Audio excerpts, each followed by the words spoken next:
Hi Cece, welcome to week 18 of your timeline. Our first card this week is the Cherokee Trail of Tears. This isn't just one exact event and one exact place, but it's something that happened between 1830 and 1850, and it was the forced, or almost always forced, displacement of around 60,000 Native American people. Let's talk about it. So first off, you should know that it wasn't called the Trail of Tears at the time. That's the name we've given to it now because we've realized how horrible it was, and several people realized at the time how horrible it was. But at the time, it was known as the Indian Removal Act, and it was officially passed as a law in 1830 under President Andrew Jackson. And this was quite a horrible and bloody time in U.S. history. It was especially horrible and bloody if you were Native American. If you've ever heard of the musical Bloody Bloody Andrew Jackson, the reason the show has that title is because there was just so much bloodshed and gore in this period in particular under President Jackson's presidency. But I don't recommend the show. It exists, but I don't recommend it. Fun fact, many people supported President Jackson in this Indian Removal Act of the 1830s, but one really vocal person who disagreed with him was Davy Crockett. If you've ever heard the name Davy Crockett, or your grandparents might have watched a show called Davy Crockett or listened to the song about him, sometimes they call him the King of the Wild Frontier, and he's so beloved that he's thought of as a folk hero, and some people don't realize that he was a real person. He fought in wars, he served in the U.S. Senate, he died at the Battle of the Alamo. He was a real person. So that's fun. I mean, many of those things aren't fun, but knowing that Davy Crockett is real is fun. So back to the less fun stuff. How did this come about? Basically, when American settlers came to the New World and said, "Yay, our new beautiful wilderness, we shall live here," of course, the Native Americans were already there. They'd been there for generations, and when the Westerners came in and said, "Now this is my property and I've put a box here," the Native Americans said, "No, it's our tribe's property. We've been here for generations. What are you talking about?" There were violent altercations, understandably so, as people tried to make sense of each other's cultures and each wanted to live the way they wanted to live. Now, I want to express my bias just briefly. I don't necessarily subscribe to the idea of the noble savage. There's this idea that every Native American tribe had an equally amazing culture, and no matter what they did, they were good and justified, and the Westerners were bad and not justified. I think there's much more nuance to it than that, but I'll also express the bias that I think they should have been allowed to keep more of their land and to stay where they lived. But this is a really complex issue, and we'll touch a bit more on that later. Basically, America was trying to be a country, and they were saying, these are what our laws are going to be. This is what we'll do. Here's how governors will work. Here's what will happen if you break these laws. These will be the penalties. And the Native Americans, understandably, again, said, no, that's not our culture. We're not going to obey those laws. We have our own laws. We have our own courts. We have our own system of doing things, and we won't be forced to live this way. Well, that makes it really hard to run a country or run a culture. So again, aggressions intensified, wars and battles intensified. The Westerners won those wars. They were triumphant.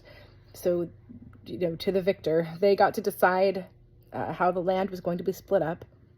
They said, hey, Native Americans, you can stay, but you'll be subject to all the new laws, and you have to be under our authority and under our government, and that's how it's going to be. Some of the Native Americans said, okay, we don't love that, but fine. That's how the new way is going to be. That'll be the new way. And they sort of assimilated into white culture, or, held on to some of their ancestry, but basically joined in with the new American project. And others said, absolutely not. We are staying with our culture. We won't be taken over in this way. And the government said, okay, then here's what we're doing. We're going to make this little designated spot over here in Oklahoma Indian territory. And you're allowed to live there. You can have your own laws. You can do what you want, but you've got to get there. It was very, very, very far away. And it was in land that was completely unfamiliar to the Native Americans. And it was horrible. Getting there was horrible. The people who left the earliest had the best chance of survival. They had to make their way across this very long trail, over 5,000 miles. In fact, let me read you just the states that you'd have to pass through to go on the Trail of Tears so you can try to picture in your mind. So the trail starts in around North Carolina. It goes through Tennessee, Georgia, Alabama, Kentucky, Illinois, Arkansas, Missouri, and then it ends up in Oklahoma. So just imagine trying to walk that distance. Now, the first people who left for that walk in the early 1830s, they at least encountered some supplies along the trail. They could hunt, they could gather, they could make baskets. I mean, you could find supplies on the trail. But by the time thousands and thousands and thousands of people had hiked this same trail, it was completely depleted. And depending on the time of year they went, everything was frozen over. Just to get water out of the river was this horrible hardship. Here, I can read you something that one of the American soldiers wrote about being on the trail, forcing these Native Americans to leave. He wrote, "There is the coldest weather in Illinois I have experienced anywhere. The streams are all frozen over, something like 8 or 12 inches thick. We are compelled to cut through the ice to get water for ourselves and animals. It snows here every 2 or 3 days. We're now camped in Mississippi Swamp 4 miles from the river, and there's no possible chance of crossing the river for the numerous quantity of ice that comes floating down the river every day. We have only traveled 65 miles in the last month, including the time spent at this place, which has been about 3 weeks. It is unknown when we shall cross the river." So it was just this really, really horrible time. Here's something another person from Georgia said when they were on the trail. "I fought through the Civil War and have seen men shot to pieces and slaughtered by thousands, but the Cherokee removal was the cruelest work I ever knew." Now, it's important to note that even though we call this the Cherokee Trail of Tears, there were 5 major tribes who were involved in this removal. They were, let me just find them. They were the Cherokee, Chickasaw, Choctaw, like if you've ever heard the song Choctaw Ridge, Muskogee, and Seminole. So those major 5 groups are who we're talking about. These are the people that ended up on the Trail of Tears. And I won't get into all the history of what happened with every tribe. I will tell you some left early, some left late. Some were given a little bit of money for their land. Some technically agreed, but then their people got together petitions of like 16,000 signatures and said, no, we don't agree. Some were warriors about it and went to war, and most of their deaths come from the war that happened when they didn't relocate at first. And some held out to the very end, to the 1850s, and they were forcibly rounded up by soldiers and were put into groups of like 700 people, and then those huge groups of 700 people each were marched across the trail, and that's when the most people died. So the people who sort of were fiercest about leaving, who held on the longest to their homeland and to their culture, those are the people who saw the most deaths, and that did happen to be the Cherokee. So we call it the Cherokee Trail of Tears, but just be aware that it was many, many tribes. And we could just end with the numbers, some of the numbers of how many people were lost, so you understand the magnitude of the tragedy. So I'll tell you the name of the tribe, how many they started with, and then how many died along the way. The Choctaw had about 19,500 citizens and also 500 black slaves that they owned, which is something some people don't think about or don't think happened. But absolutely, Native American tribes also owned slaves in this period. 15,000 of them were removed, and of that 15,000, 2,000 to 4,000 died, primarily of cholera along the way on the Trail of Tears. The Creek Nation had about 22,700 people and 900 black slaves that they owned, and about 19,600 of them were removed and forced to go on the Trail of Tears. They lost between 3,500 and 4,500 to disease. The Chickasaw had 4,914, and they also had 1,156 black slaves. Over 4,000 of them, so almost the entire tribe, was removed, but 500 to 800 of them died on the trail. The Seminole had 3,700 to 5,000 people, and then they had some fugitive slaves who had escaped and joined the tribe. Around 3,000 to 4,000 of them were removed, and around 250 to 500 of them died on the trail. The Cherokee people had 16,542 citizens, and then they had 201 white people that had married into the tribe. The Cherokee had really done a lot of assimilating and, becoming part of the Westerner world and that culture. So they had their 16,500, they had their 200 white people, and they also had about 1,592 black slaves. About 16,000 of them were removed, so again, almost the entire nation of the Cherokee was removed, and between 4,000 and 8,000 of them died on the Trail of Tears. So approaching half of the people that left, half of them made it to the newly designated Indian Territory. So the whole thing is awful. There's just nothing redeeming or good to be said about the Trail of Tears.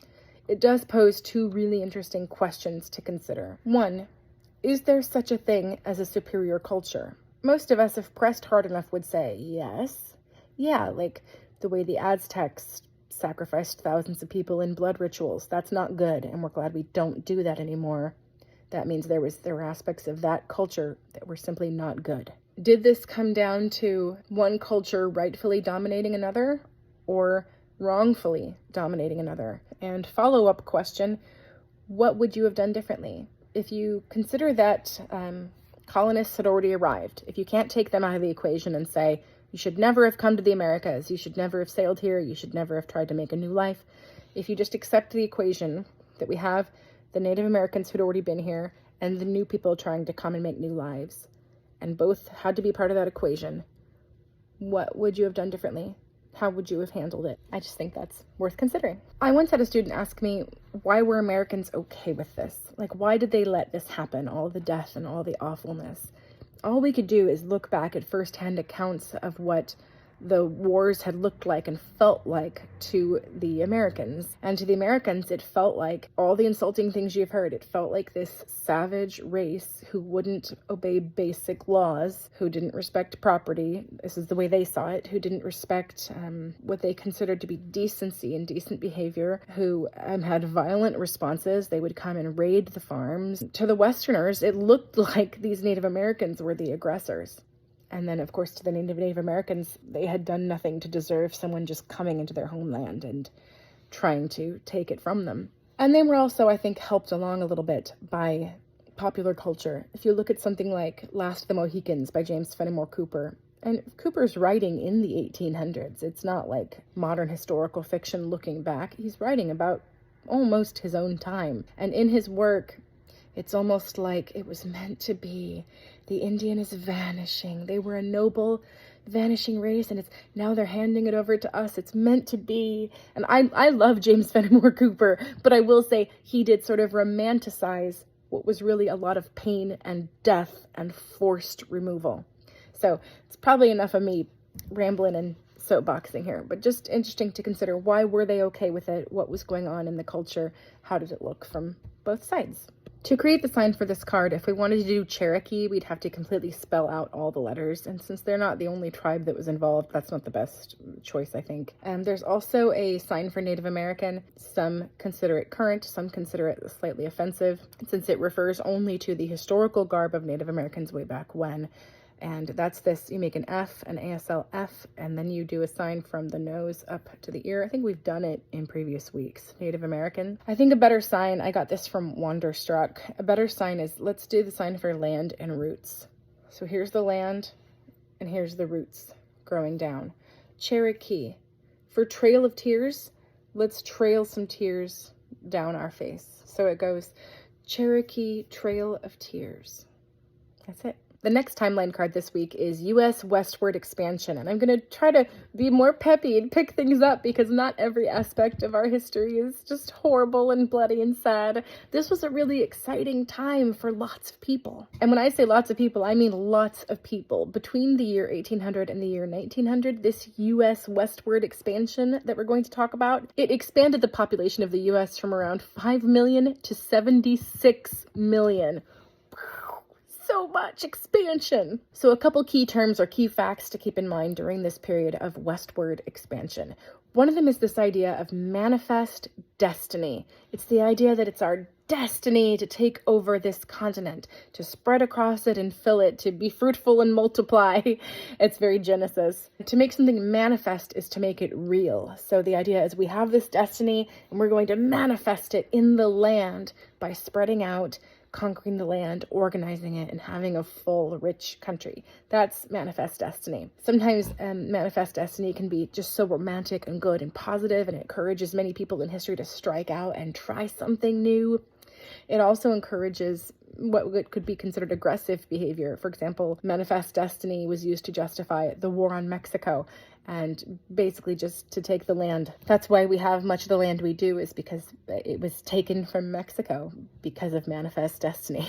America gained another 1 million square miles because after going to war with Mexico, that land now belonged to this new country. It was now part of its manifest destiny. So remember that key term. Another great term to remember is the Homestead Act. This is a law that was passed, put into law by Abraham Lincoln, President Abraham Lincoln. This was in 1862. And basically the idea was, if you found land that was not occupied and nobody was officially living there and you marked it off and said it was yours, you could have 160 acres of it for free if you lived on it for 5 years and made improvements. So improvements would be clearing some of the forest, building cabins, putting up fences, digging a well. Those are all improvements to the land. And if you found land, claimed it, got your 160 acres and lived there for 5 years and made improvements, it was yours. And now it became your family's generational legacy forever and ever. That's the Homestead Act. Another thing from this period is the idea of a land rush. And that was this sort of big event that would happen where, if you've ever seen the film Far and Away, it's a kind of romantic depiction of this. They would gather a bunch of people and everyone's about to go grab their land and they're going to shout, "Go!" And then everyone's going to rush out and grab the land that they claim and mark off their 160 acres. And some people would be really sneaky and they would go out like the night before and kind of be hiding on the land to claim that they got there during the land rush. And those people were called Sooners. And I think it's Oklahoma, it's called the Sooner State, because so many people just kind of beat the system and sneaked onto the land that they were going to claim. Another big thing that happened during this period is the gold rush. Gold is found in California, so there's this push to get people even further west, to go as far west as you can possibly go. Go west, young man, and go find gold out there. This is also the period that we think of when we think of the Wild, Wild West. Cowboys and Indians, and this town's not big enough for the both of us, and the little town with the saloon. That's this period of westward expansion. Some of the laws weren't very consistent, or even if they were consistent on the books, they weren't necessarily consistently applied. It was this idea of like the lawless West and the outlaws and the sheriffs. So kind of a romantic period in American history. It's a time of a lot of inventions. Because we're crossing the entire continent, we get the invention of the transcontinental telegraph to help us stay in touch. And because we're crossing the entire continent, we build the transcontinental railroad to keep the land physically in touch, to keep all the states physically in touch with each other. And one other fun fact that I'll say, just before we end this overview of westward expansion, is Little House on the Prairie. If you love these books, they were written about by a person who really lived through this period of westward expansion. Laura Ingalls, who is the author of Little House on the Prairie, her father claimed land in Kansas. They eventually moved to several places, but he was one of these settlers who, made a homestead and made a life for his family and brought them west. So you can read some Little House on the Prairie this week, or maybe go back and watch the show. To create the sign for U.S. westward expansion, we'll first do U.S. So we link our fingers together, we make that melting pot. U.S. And for westward expansion, it's surprisingly hard for me to do. I don't know if it's because I have the desk. Hopefully it won't be this hard for you, but give me kind of a one space and give me a W and expand it west. If you need to go the other way for it to make sense to you, you can look at where east and west really are. Whatever makes sense for you. I'm basically moving, when I look at a map, then westward is to the left. So I'm going to move to the left, and that might look reversed to you on your screen. I don't know. Do what makes sense for you, but basically give me, it's hard to do it at that angle. Westward expansion. Altogether, U.S. westward expansion. That's it. Our next timeline card is Marx publishes the Communist Manifesto.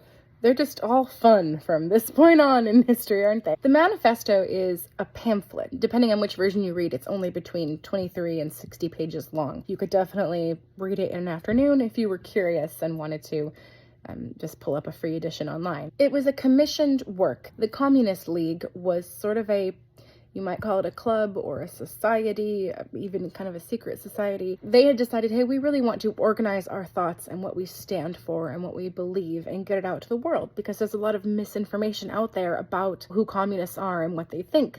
So, hey, you, Karl Marx, and you, Friedrich Engels, could you two please write this? So Marx and Engels worked together on it, mostly Marx, but Engels helped, and completed the manifesto, and it went out into the world. And since that time, it's been translated into German, Russian, French, and many other languages, and has become a very well-known historical document. Part of the reason why the manifesto was such a big deal is, one, it was different from what other societies had been putting out at the time. Most societies at the time were putting out a catechism, a sort of thing you had to memorize and recite, like a statement of faith. Here's the question, here's the exact answer. Here's another question, here's the exact answer. Sometimes the trouble with catechisms is that they encourage fidelity, they encourage strict adherence, but they don't encourage a lot of independent thought or something that can be applied to every situation or in every emerging historical context. They wanted the manifesto to be something that could change and adjust according to the history in which it was placed. They wanted it to be a declaration of thought and ideals, but not necessarily something that people would recite.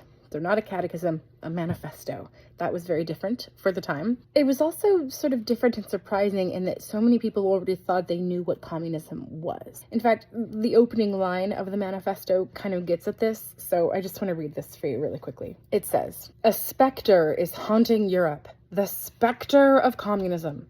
All the powers of old Europe have entered into a holy alliance to exorcise this specter. Pope and Tsar, Metternich and Guizot, French radicals and German police spies. Where is the party in opposition that has not been decried as communistic by its opponents in power? Where is the opposition that has not hurled back the branding reproach of communism against the more advanced opposition parties, as well as against its reactionary adversaries? Two things result from this fact. 1.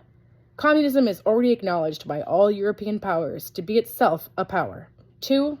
It is high time that communists should openly, in the face of the whole world, publish their views, their aims, their tendencies, and meet this nursery tale of the specter of communism with a manifesto of the party itself." So, what is the Communist Manifesto? What is communism? I'll admit to some of my own biases right up front here, and that I'm made nervous by the concept of communism. I have been to countries where communism was attempted and failed badly at great, horrible suffering and cost. But I also remain hopeful that society can evolve and change, and there are ways we can work together and come together and be good and have hearts and rainbows. So I'm coming at you with both of those potential biases. One of the most fundamental tenets of communism is this idea that the working class is always being abused by the owner class, let's call them. And the special language that's used for that is the proletariat, that's the working class, that's the proletariat, and the owners or the wealthy, the boss class, that's the bourgeoisie. You'll notice those two words, proletariat, proletarian, and bourgeois, bourgeoisie, coming up a lot in any discussion of communism. And it's basically this idea, these two groups are against each other. They've been against each other for forever. The only reason this group exists is because they're building on the sweat and labor and tears and suffering of this group. And basically the core tenet of communism, as I understand it, is this group needs to band together and break down that system and get out of it because it is abusive and harmful. So let's look at some of the specific ways that communists traditionally have believed we should tear down these systems and rebuild them. The manifesto basically argues that capitalism, this idea that we trade money for human labor, and that if you won't trade money, you have no value. The Communist Manifesto posits that this system of capitalism is broken and not good, that it leaves humanity without ever being fully realized, fully at peace, fully actualized, fully good, fully developed. We can't do that, the manifesto argues, unless we dismantle capitalism. The manifesto argues that we need a classless society, that we shouldn't have lower class and upper class and people who are whose worth is determined by their economic status, that we should work to dismantle that. They said if we want to make that happen, if we want to get rid of a society based on class and economic value, then we have to abolish private property. It would be much more like a Native American way of life, where this land belongs to the community. It doesn't belong to Mr. Morgan or Mr. Pierpont. They said we also have to abolish inheritance. So if you worked all your life and saved up your money and you want to leave it to your children, the Communist Manifesto would say, no, you must leave it to the whole community, not to your children. The manifesto also posits that we should have a progressive income tax. If you are bringing in more money through whatever means, somehow you're ending up with more of it, then you should be taxed more than other people. A lot of people think that's fair. It posits that anybody who rebels against this system should have their property confiscated. So if they won't willingly give up property to the community, then the community should take it. And this is where communism runs into some opposition. Communists tend to believe in the nationalization of communication and transport and agriculture. So all of farming belongs to all of us. All of the trains belong to all of us. All of the phone lines belong to all of us. There's also this concept of the universal obligation to labor. That's the idea that every one of us is obligated to work, to contribute in some way. Again, I think a lot of us could get behind that. There's also this idea of universal education. We all should be getting smarter, getting better, improving our minds. The manifesto is also against child labor. And the whole manifesto is really meant to be this uniting call, this call to arms. Here's the last line of the manifesto. It's very famous. Workers of the world, unite! You have nothing to lose but your chains. So much of that sounds good and positive and reasonable that you might be wondering, well, then why aren't we all communists? Like, why aren't people just on board with that? Why didn't the communist movement work, or why didn't it work yet? And here is the big thought experiment to consider. If you are a communist, and now we're all a communist society, what do you do with the people who disagree? People who say, no, I want to have this house. No, this is my cup. This is my cow. No, I am giving this money to my son or my daughter. What do you do to those people? And the problem is that what most of communism has decided across the years, and most people who have tried this experiment in their countries, what you do with the people who disagree is you abuse them horribly, kill them, imprison them, send them to Siberia. You also run into the issue of what's the cutoff point? When do you have enough property and now it's time to give it to everyone else? And people tend to define whatever is right above them. Anybody right above me is a jerk. They're really entitled. They have too much property. They have too much stuff. I should have what they have. But most people don't stop to look at themselves and see that they are the authoritarian bourgeois jerks to the people right below them. So it's hard to define the baseline. That becomes very tricky with communism. Those are my two thought experiments. What's the baseline? What is considered normal and good? What do we consider the fundamental human rights that we want everyone to have in our community? And two, what do we do with the people who disagree? If you can solve those two puzzles, maybe you could actually make communism work. But so far, it hasn't happened yet. To create the sign for this, we could just give a fist in the air, which is sort of a universal sign for communism. It's the proletariat uniting and fighting back. But we just recently used that for revolution a couple times, so it might be a little confusing. I think an even more helpful sign is the symbol of the communist flag. Really, these symbols were found on the flag of the Soviet Union, but they're also just sort of universal communist symbols. They're the symbols of the workers. So it's a crescent, that's the sickle that you're using to harvest all the grain, and it's the hammer that you're using to build. So you can do sickle and hammer, and that also means communist. It's all the tools of the workers. Remember, communism is about the workers uniting. And manifesto is a thing that's written out. It's your beliefs as written out. I think we have time to do all three signs, honestly. So we can do Marx publishes the Communist Manifesto. Altogether, that's Marx publishes the Communist Manifesto. That's it. The next card in our timeline is the Compromise of 1850 and the Dred Scott decision.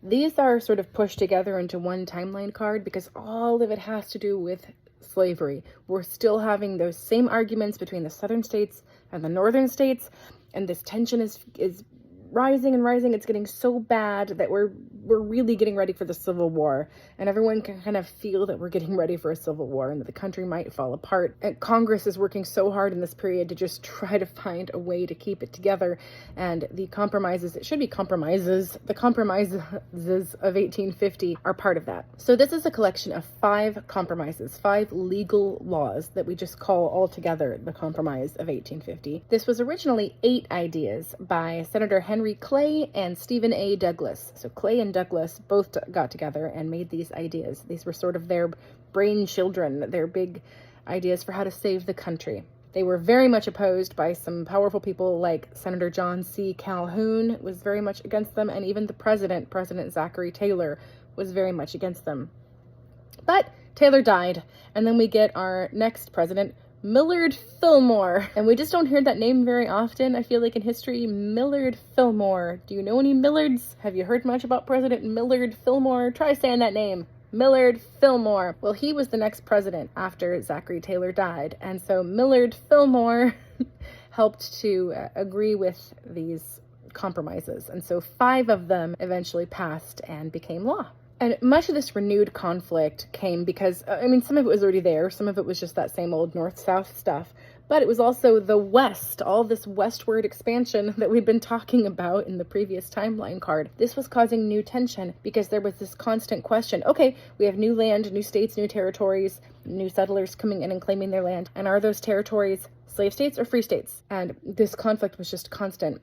It was made even worse when we won a bunch of land from Mexico in wars with Mexico, and now there were 1 million more acres of land to consider. And Texas really wanted, all of it, even though it had never been part of Texas, and Texas had never had control over it. After the wars, Texas was like, we own all of this, and we shall decide what the laws will be. And the rest of America said, hang on a minute, Texas. So there was just a lot of disagreement. So here are the 5 compromises. 1. California gets to enter the Union as a free state. Yay, California! I'm from California. 2, the slave trade is banned in Washington, D.C. Now, you can still own slaves there, but you can't, purchase new ones or sell the slaves that you have. So some limits have been put into place. Practicing the act itself, the slave trade is banned in our nation's capital. That's good. 3, it defined the northern and western borders of Texas. So kind of contained Texas. Texas, you're not your own country right now. So quit trying to get bigger and bigger. This is your land, Texas. And we're also going to say this territory is New Mexico. It's not officially a state yet, but this territory is New Mexico, and it can start forming a government and considering becoming a state.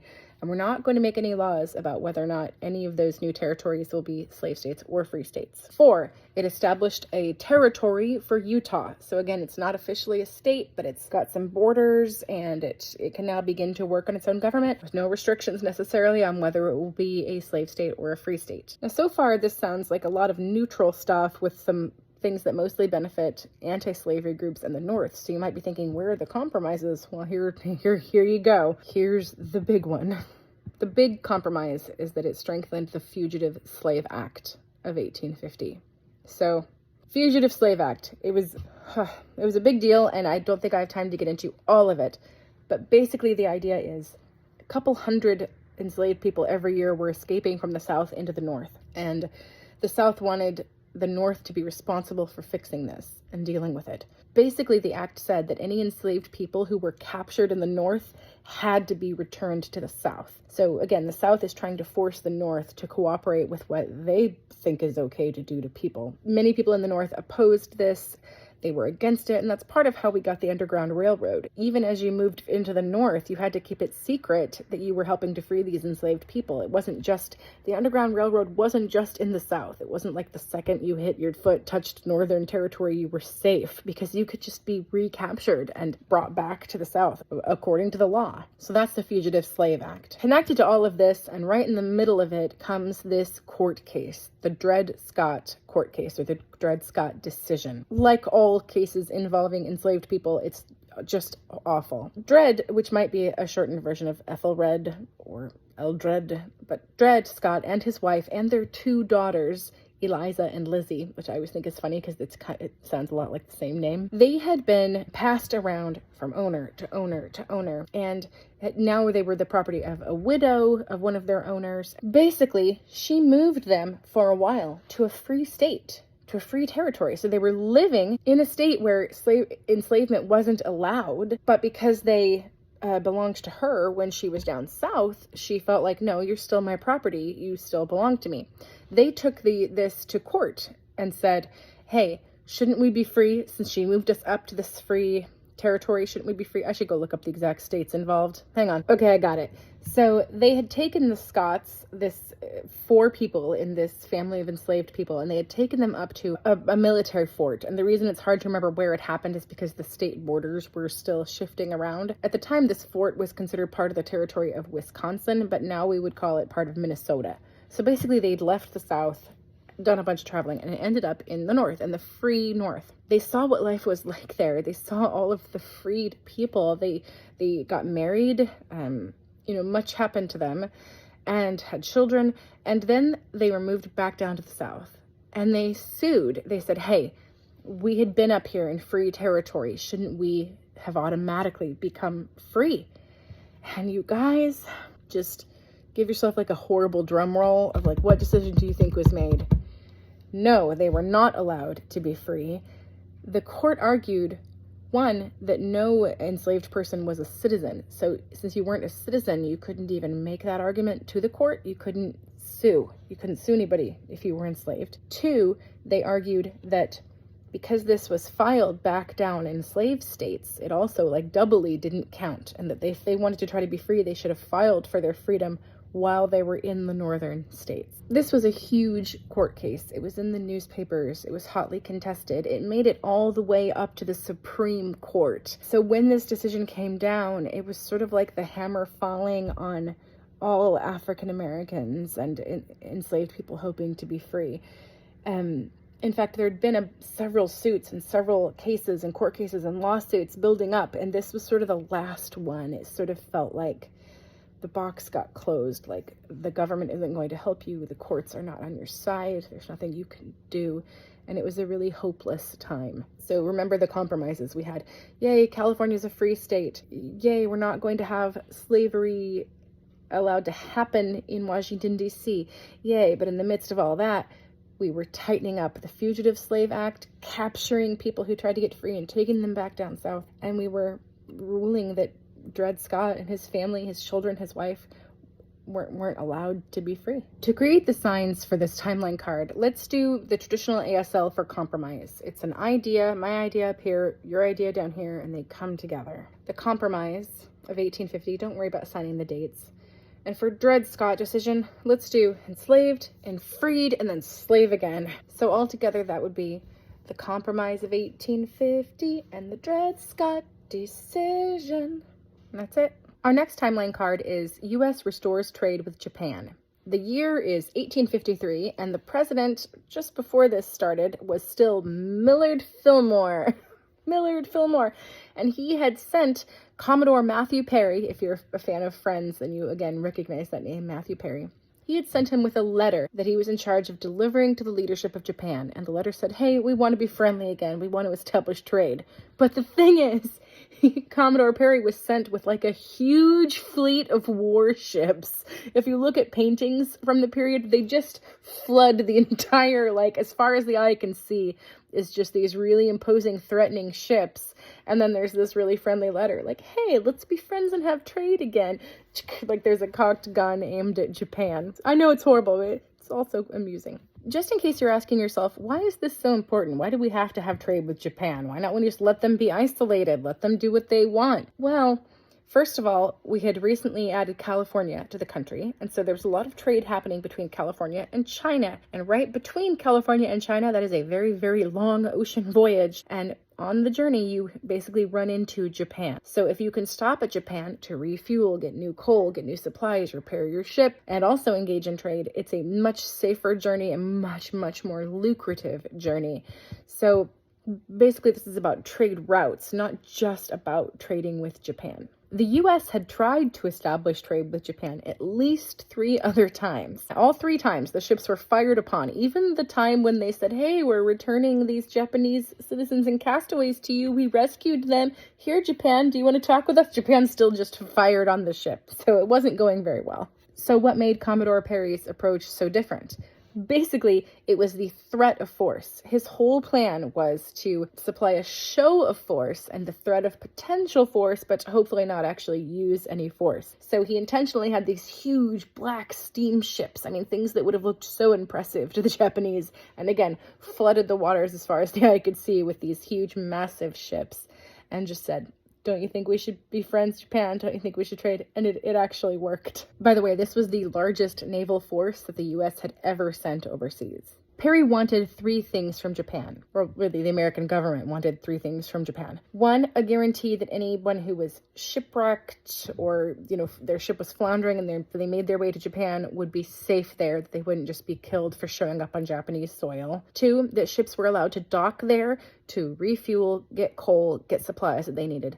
And 3, that merchant ships were allowed to trade and sell goods if they showed up in the ports of Japan. So when Perry first arrived, he refused to talk to anyone. He stayed inside his cabin, he kept himself sort of distant and special, and said, I will only interact with the emperor, the shogun.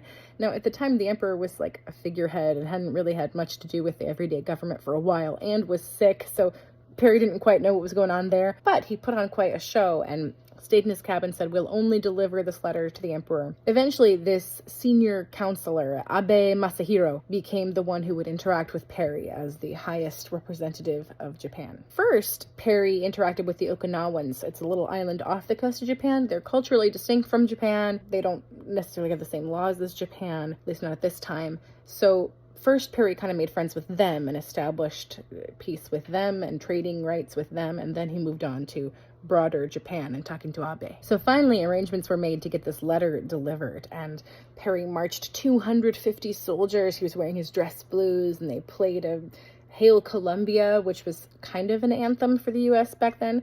It was one of many, like the Star-Spangled Banner, that was considered kind of a national song. And they marched in and they presented these gifts, Colt pistols and bourbon, and forced the Japanese to accept them, even though Japanese culture forbade the receiving of gifts if you acted in official capacity. It was kind of a show of power on Perry's part. He was like, no, you have to take these gifts. Had them take the gifts and then said, we'll give you some time to think about it. We'll come back in the spring. And then they left. So Lord Abe, this head counselor, he was in a really rough position because if he agreed to all of America's demands, his own people were probably going to rise up against him, and that would officially be the end of the Tokugawa shogunate. It would just lead to way too much unrest. However, if he refused and America made good on its threats of violence, it could end up just destroying Japan and then treating it as a colony, which was the big fear all along. Remember, Japan had seen how some other places were treated and when they became colonies of different countries and did not want to be colonized. So Lord Abe eventually decided maybe if we give in a little, we can still keep our country. So we'll still trade with them, but we won't become one of their colonies. He did this by agreeing to 2 of the 3 demands the U.S. had placed on him. He said, 1, yes, we will protect the shipwrecked and the beleaguered. Any Americans who wash up on our shores will be safe. And 2, you can stop here and refuel and get all the supplies you need.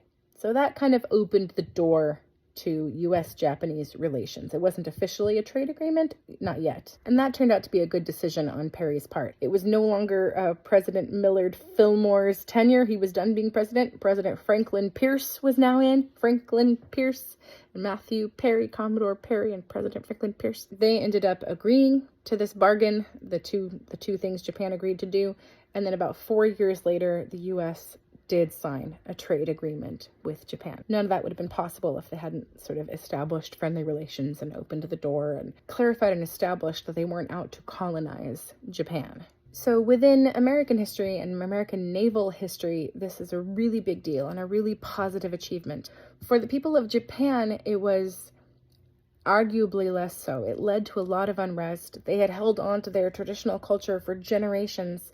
But now, faced with these more modern warships coming into their ports regularly, there was this immediate, really frenzied need to modernize. Whatever technology they've got, we need to get that. Whatever ships they've got, we need to get that. Whatever weapons they have, we need to get that. And the culture of Japan changed incredibly quickly, sometimes for the better and sometimes for the worse. At one point, there was a statue of Commodore Perry in a courtyard in Japan. During World War II, some people saw his coming to Japan as the thing that sort of started them off on the path to World War II, and so they tore down the statue during the war. And then after the war, they put it back up. So he's a beloved and controversial figure, even there, even to this day. Now, the other big impact this had is immigration. So think about it. Before the year 1854, probably no one in the U.S. would have ever met a Japanese person, ever, because there just weren't any. The Japanese weren't allowed to leave. It was only because of what Commodore Perry accomplished and because of opening up the borders of Japan again that there was a flood of immigration from Japan to California. So in some ways, we have Commodore Perry to thank for any Japanese Americans we've met or know. To grade the signs for U.S. restores trade with Japan, we're going to do several things you already know. So we'll do U.S., that's the melting pot, restores trade, that's the give and take, and with Japan, we're making the island like this, tracing the island sort of in the air. Some people say in the shape of a banana, if that helps you remember it. So altogether, that's U.S. restores trade with Japan. And that's it. Our next timeline card is British Queen Victoria's rule over India. This is an interesting timeline card because Victoria loved India. She called it the jewel in her crown, and she said it filled her with pride. She loved Indian things, Indian culture, Indian clothes, Indian food. She had an Indian dish at most of her meals. Entire rooms decorated in Indian style. Indian people came to be part of her court and were very close with her. Loved India. Never went there. So how did she become Empress of India and never go there? Let's talk about it. There had been a British presence in India going back to the 1600s, and this is the East India Company. We're going way back in time for a little while. And they were sailing around the world, establishing dominion and establishing trade everywhere they went. And fun fact, when you think of trade with India, most people think of food that was, the cultural things like the food that has come down, the fashion, music, Bollywood, and back then, of course, fabrics and dyes and the beautiful silks. But another thing that was traded from India is saltpeter, an ingredient used to make explosives. So because of establishing trade with India, Britain had lots of power that it then used all over the globe. Thanks, India. Thanks, saltpeter. First, the British established trading posts in sort of a trail going around India. Then they started to sort of expand the areas where they were trading, and they began to kind of abuse some of the permissions they had been given. They used land that wasn't necessarily supposed to be their land. They claimed authority that wasn't necessarily supposed to be their authority. When local populations fought back against them, they dominated and crushed those local populations. So from these somewhat humble trading posts, power began to spread and spread and spread until Britain was kind of ruling India. Remember, the East India Company had its own troops. It was a very large military force to be reckoned with. So while it didn't look like Britain was invading and taking over, it looked just like this company was doing really, really good business in India. Really, it was Britain taking over India. Eventually, people who held positions of authority within the East India Company and had been in charge of certain trading posts then became governors of whole regions of India. And I just need to put it out there. I love England. I have English ancestry. I even love the combination of Britain and India, British India. It's very beautiful and romantic to me.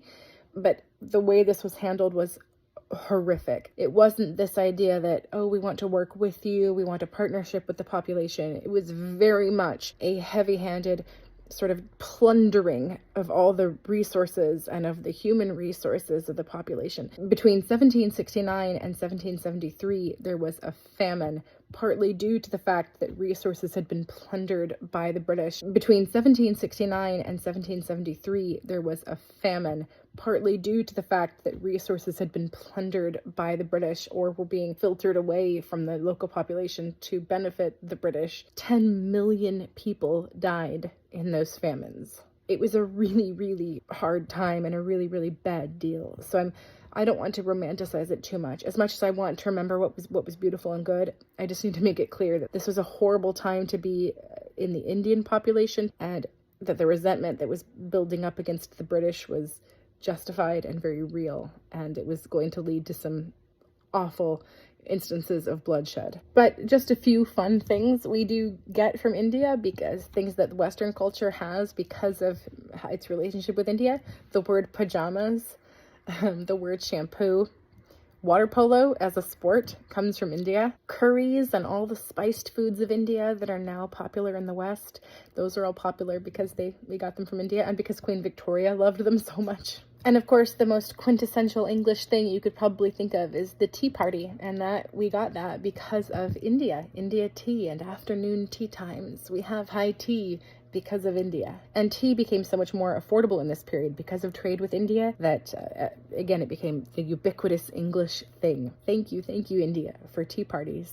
So early on in Victoria's reign, Britain was already kind of running India, but hadn't declared it to officially be a colony. Now, while they were sort of running things and had locked things down and were running trade, major rebellions, understandably, started to happen. A big one that's very memorable is that many of the Indian soldiers, they had been sort of pressed into becoming soldiers for Britain, and were given these rifles to use. And the rumor went around that the rifle cartridges were greased with cow fat, with lard, with the fat of animals.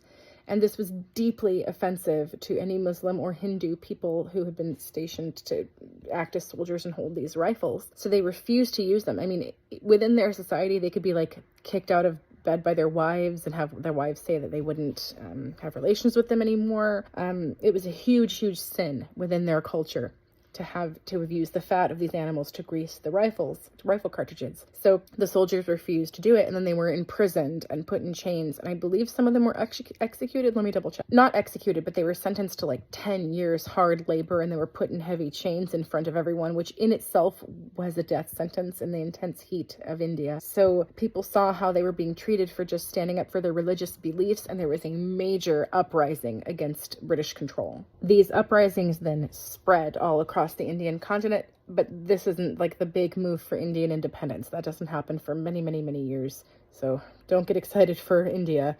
Just know the uprisings failed. The British put them down with extreme force. Like, I think 100,000 Indian soldiers were killed just in the initial wave of conflicts. But then the reprisals and the harsh control and the, for lack of a better word, the smackdown, the British smackdown, it happened for like 10 years after that, as Britain just tightened up its control over India. So after these rebellions and then this horrible repression of the people of India had taken place, Britain decided, hey, we're transferring power. India is no longer going to be run by the East India Company, the EIC. It's going to be run by the British Crown. And we want that to really be seen as a change. So there was much pomp. Giant silken banners of each family crest were presented to each of the princes of various regions. It was made very clear to them, these are the rights you are supposed to have as citizens of Britain now that you're becoming part of it. You're not going to be run by this horrible, mean company anymore with its commercial goals. You're going to be part of the British Empire. You all have the rights of British citizens. We're going to make British universities. We're going to have British law and rule, and you will have rights, and you will be treated with dignity, and we're going to go back to the old majesty of India. So there was this revival of really old-fashioned clothing styles, basically like going back to the Renaissance. So imagine if someone came to you now and said, you're becoming part of this new country, and now it's the glory of the Renaissance. There was a lot of hope to it, a lot of possibility to it, not to romanticize it too much. And Victoria was officially declared Empress of India in this huge ceremony with music and fabric and banners and the giving of gems and the granting of rights and the granting of citizenship. Maybe citizenship isn't fair, but colonyship, let's just say. And the idea was, under this good queen, under Victoria, things will be better now. And in many ways that was true, not in all ways. So it's still pretty bad to just be a colony when you'd rather be a free country. So there was still much rebellion brewing, and much would happen in later years. But during this period, it was relatively seen as a return to peace and a return to beauty. And many people of India in this period took great pride in becoming part of the British Empire, learning English, getting a British education, having British culture. So there's an understandable dichotomy there, I think, even today in the Indian mindset, that there's this desire for a fierce, independent Indian identity and this sort of old school beauty, this affection for what the Empress tried to bring, and also for marking the end of that really terrible period where they belonged to the East India Company. There's definitely a lot of tense interrelating emotions surrounding India's identity as a British colony. In light of wanting to make these changes, Victoria released this proclamation that's known as the Magna Carta of India. And in it, she basically said, we don't want to expand our territory. We respect each of your territories, that there are princes over and you can be in charge of your territories. You are free to practice your religion. You're allowed to be Hindu. You're allowed to be Muslim. You have religious freedom under the Empress. So this whole period that gets ushered in is, it's also known as the British Raj. With only about 20,000 British troops had been stationed there, England was able to successfully run a country of 300 million people. And again, that's partly because of this divide and rule philosophy where each prince could be in charge of their region as long as they all in turn gave their loyalty to the British Crown, to the Empress. I'll just give you a little preview and let you know that the British ruled India for about 300 years before India finally achieved its independence in 1947. And within India, still to this day, Queen Victoria is sometimes revered and sometimes deeply disliked. To create the sign for this card, you're first going to do the sign for Britain, and that's one hand kind of coming on the top of another one for this weird kind of dominant handshake. That's British. This very dominant handshake, kind of the least friendly handshake ever. British. For Queen, you can do this with a V, but because this is so close to a really unfriendly gesture in a lot of countries, I'm not on board with that. I think we'll just give a cute V for Victoria. Victoria. For rein, it looks a lot like trade if you're not careful, but it's really two hook fingers, and you're using them to control the horse and say which way the horse is going. So altogether, that's British Queen Victoria rules over India. And that's it. Our last card this week is Darwin publishes The Origin of Species. Actually, originally it was On the Origin of Species, and then later it became The Origin of Species. But anyway, Darwin publishes The Origin of Species. Darwin was a respected scientist and researcher in many fields. He studied geology, the fossil record, animal populations. In the 1830s, he famously went on this journey aboard the Beagle, that was the name of the ship, and he went as the ship's scientist, as a geologist, and he went along with the ship to the Galapagos Islands. And these islands were really unique and fascinating because in the Galapagos, the islands were close enough together that the ship could easily sail between them, but they were far enough apart that most animals couldn't travel from one island to the other. And Darwin discovered some really interesting things on the island. First, as he was drawing the fossils that he found and digging up the skulls of many birds and tortoises, he started discovering, this was the big thing he discovered, was that on each island, he would find unique versions of the animals that lived there, the finches and the birds in particular, and the tortoises. And he would find unique versions of them that only existed on this island. So there'd be version A on this island, this type of finch, and version B on this island, this type of finch. And, this type of finch version C on this island. Basically, he started thinking to himself, why is it that all of the finches over here look completely different from the ones who live over here? Do they all just naturally split up and decide to live on different islands? What caused this? And this led to his theory of evolution. It wasn't entirely new, but other people had been considering this, but the way that Darwin laid it out and defined his terms was unique. Now, these birds were so different from one another that they could be considered separate species. And Darwin wondered, were they always separate species? How did they come to be in these separate populations? Because they're all finches.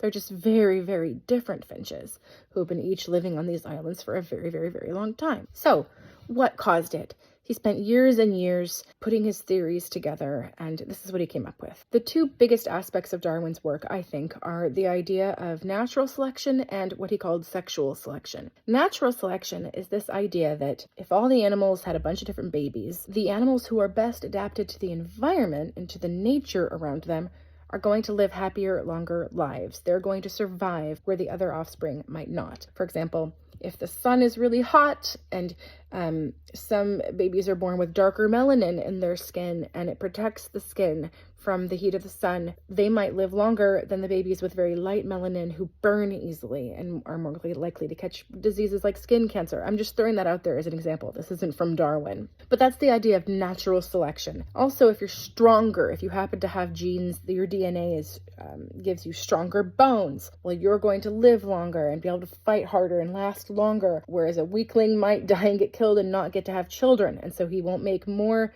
weak-boned children who inherited those bones. That's natural selection. Nature helps decide which animals get to live. Sexual selection has to do with how we choose our mates. So this isn't necessarily just physical prowess. For example, a bird might have very, very bright feathers, and if they have those bright feathers, the female birds like them, and they're attracted to them. So the female birds might choose those male birds. Now we have more children of these brightly colored birds, so the population gets brighter and brighter and brighter. And the birds with the really dull brown feathers, maybe the females don't choose them, so they don't get to have children. So we end up with fewer birds with the brown feathers. That's the idea of sexual selection. Darwin posited that it is possible if these families of finches branched off of each other and he looked closely at the fossil record. He was trying to find slight variations between fossils over time to see could any of these finches have once been one particular kind of finch, and then they spread out on the islands, and then they changed across thousands of years. He posited that there is this branching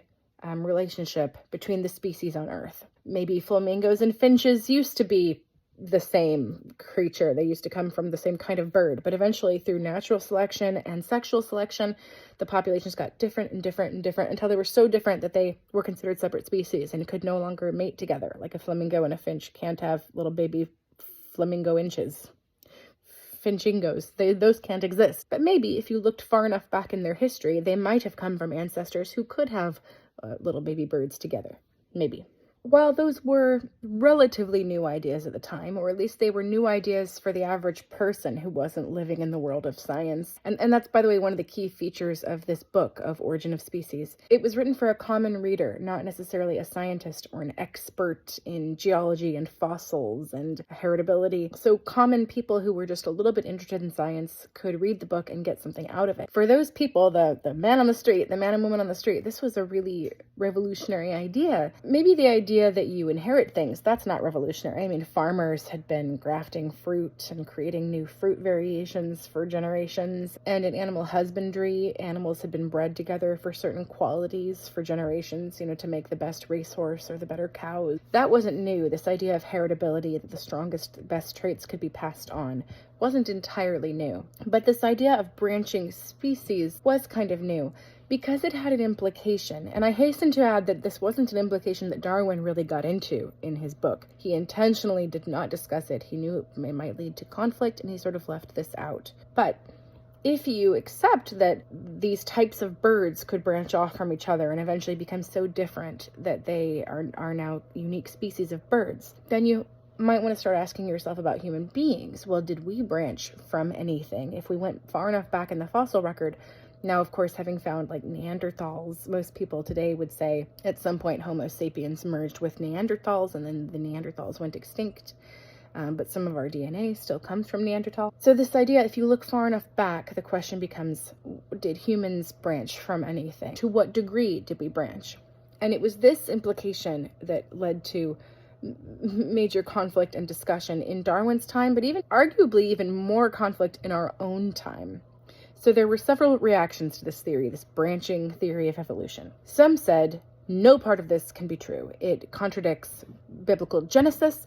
If God put Adam and Eve into the Garden of Eden, then what? Were they like Neanderthal Adam and Eve? That can't be true. So no part of this theory can be true at all. Others said, yes, this is a great theory. Every bit of this must be true. In fact, we probably all evolved from amoebas. There's no record of it because we can't find enough fossils to prove it, but yes, we all came from amoebas. And others said, hey, maybe there is a middle ground here. Maybe early church fathers and medieval church leaders all interpreted early Genesis as more of a poem, or maybe more as allegory than as literal fact. And we haven't been interpreting Genesis as literal physical fact. We've only been doing that for a couple hundred years. So maybe it's not a big deal. It doesn't offend our beliefs. And maybe this evolution is part of creation. Maybe it's built into God's plan that things can evolve and change. And if so, there's just increasing complexity in God's plan and increasing beauty in God's plan. There are plenty of Christians out there who see no major conflict in this. Some of them sort of draw a line, like maybe certain species were created and then they changed, as opposed to we all started as amoebas. But there are even plenty of Christians who take it that far and say, yeah, if we all were amoebas, then it was God who created the amoebas. And they just are able to have peace with that and have faith integrity with that through just a broad spectrum belief that God made creation, and anything we observe in creation and the science of it, in the truth and reality of it, is all truth and reality that belongs to and comes from God. Just an interesting thing for you to consider. To what degree do you think evolution can coexist with a Christian faith, and to what degree do you think they are non-compatible? I put that for you to consider. To create the sign for this card, we're going to go back to some of our ASL letters because we haven't been doing them for a long time. Let's give a D for Darwin. That's one finger sort of pointing up like that. Darwin. Now we already have kind of a finger that could be our pen. So for publishes, just write with the pen. Darwin, publishes. For origin of species, let's go back to our sign we used a long time ago for starting things. And it's sort of, you take your key and you put it in the ignition and you turn it to start. Origin of species. So altogether, that's Darwin publishes The Origin of Species. Ready to see it all put together? 3, 2, 1, go! Cherokee Trail of Tears, U.S. Westward Expansion. Marx publishes the Communist Manifesto. The compromise of 1850 and the Dred decision. U.S. restores trade with Japan. British Queen Victoria's rule over India. Darwin publishes The Origin of Species.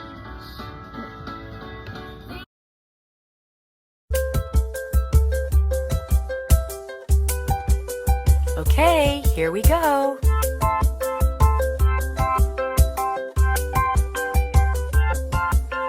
Timeline, this is my timeline. Timeline, this is my timeline. Timeline, timeline. We'll start at the beginning of the ages.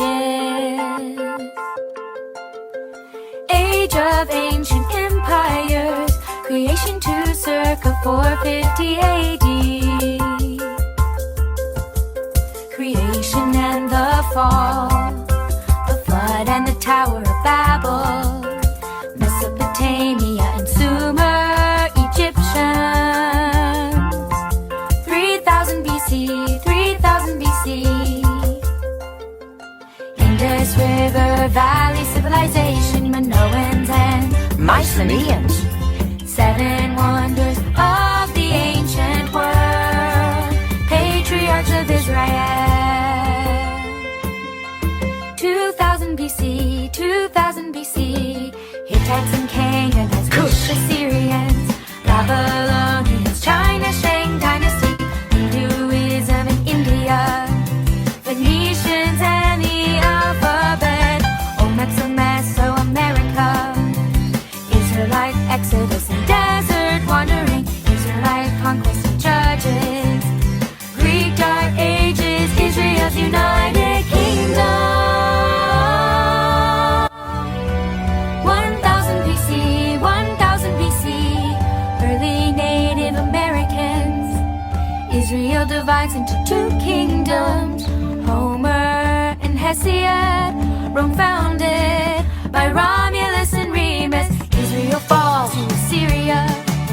Assyria falls to Babylon. Lao Tzu, Confucius, Buddha. Judah falls to Babylon. Temple destroyed. Babylon falls to Persia. Jews return and rebuild the temple. Roman Republic, Golden Age of Greece, Peloponnesian Wars. Persia falls to Alexander the Great. India's Mauryan Empire, Mayans of Mesoamerica, Punic Wars, Rome conquers Greece. Roman dictator Julius Caesar, Caesar Augustus and the Pax Romana, John the Baptist, Jesus the Messiah.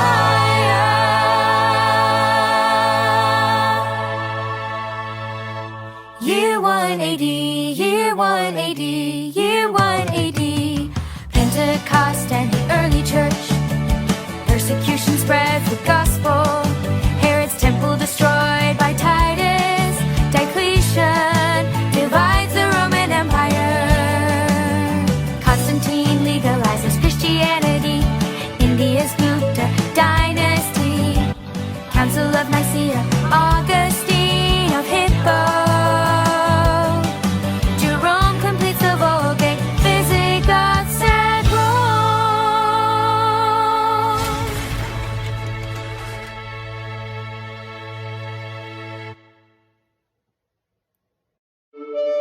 The Middle Ages, circa 450 to circa 1500.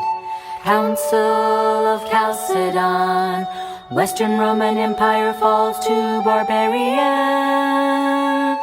500 AD, 500 AD. Once is enough. Ah! Byzantine Emperor Justinian. Benedict and monasticism. Mohammed founds Islam. Sands in early Ghana in Africa. Franks defeat Muslims at the Battle of Tours. Golden Age of Islam. Ooh. Vikings raid and trade. Japan's Imperial. Charlemagne crowned Emperor of Europe. Alfred the Great of England. Eric the Red and Leif Erikson. Norse explorers. Vladimir the First of Kiev. Byzantine Emperor Basil the Second. 1000 AD, 1000 AD. East-West schism of the church. Norman conquest and feudalism in Europe. The Crusades in Zimbabwe and early Mali in Africa. Aztecs of Mesoamerica. Francis of Assisi and Thomas Aquinas. Japan's shoguns, Incas of South America. Genghis Khan rules the Mongols. England's Magna Carta. Ottoman Empire. Marco Polo's journey to China. The 100 Years' War and Black Death. The Renaissance. China's Ming Dynasty.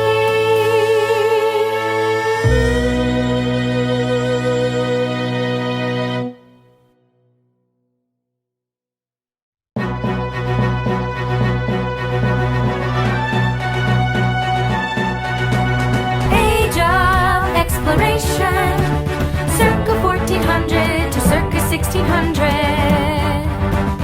Prince Henry founds School of Navigation, slave trade in Africa.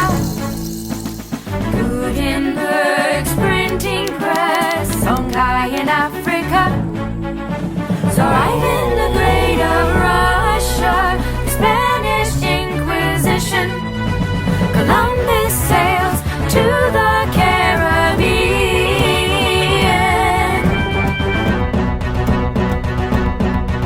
1500 AD, 1500 AD. Age of absolute monarchs. circa 1500 to circa 1800. Protestant Reformation. Spanish conquistadors in the Americas. Calvin's Institutes of the Christian Religion. Council of Trent. The Baroque period of the arts. Japan's isolation. Jamestown and Plymouth Colony founded. Age of Enlightenment, circa 1650 to circa 1800. Hudson's Bay Company, first great awakening.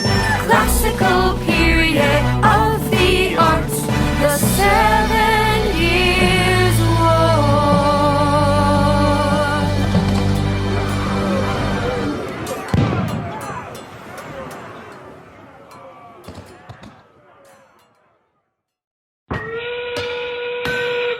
Age of industry, circa 1760 to circa 1969.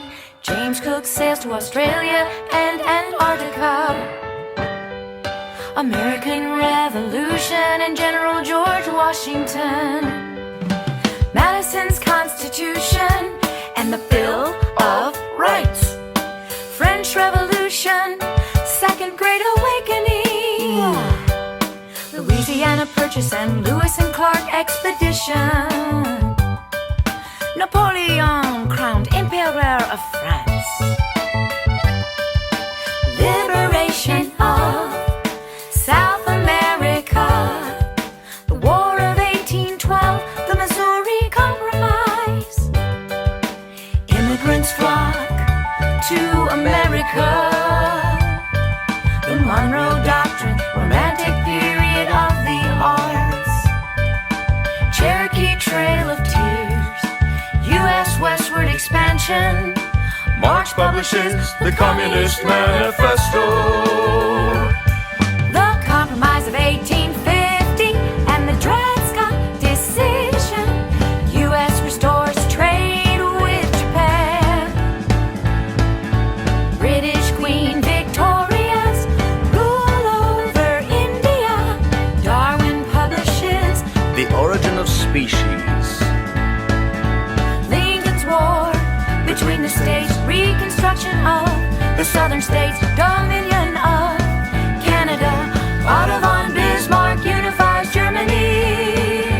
Wars in Africa. The Spanish-American War.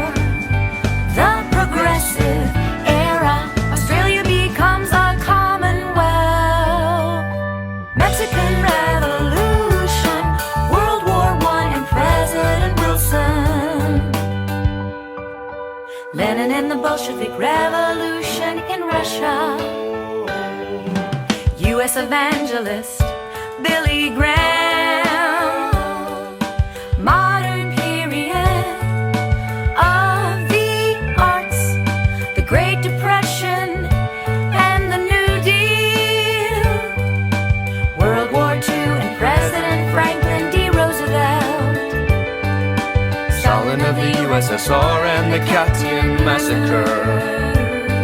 The United Nations formed. The Cold War. Gandhi and India's independence. Jewish state established. Mao and communist victory in China. North Atlantic Treaty Organization. The Korean War. Martin Luther King Jr. and the Civil Rights Movement. Jim and Elizabeth Elliot, missionaries to Ecuador, the Antarctic Treaty, the Vietnam War. U.S. astronauts walk on the moon. On the LMP. Yeah. Age of information and globalization. Circa 1970 to the present. Watergate, President Nixon resigns. The best is au revoir. Fall of communism in Eastern Europe. European Union formed. Apartheid abolished in South Africa. 2000 AD, 2000 AD, September 11th, 2001. Our fellow citizens are waiting. Rising tide of freedom, rising tide of freedom.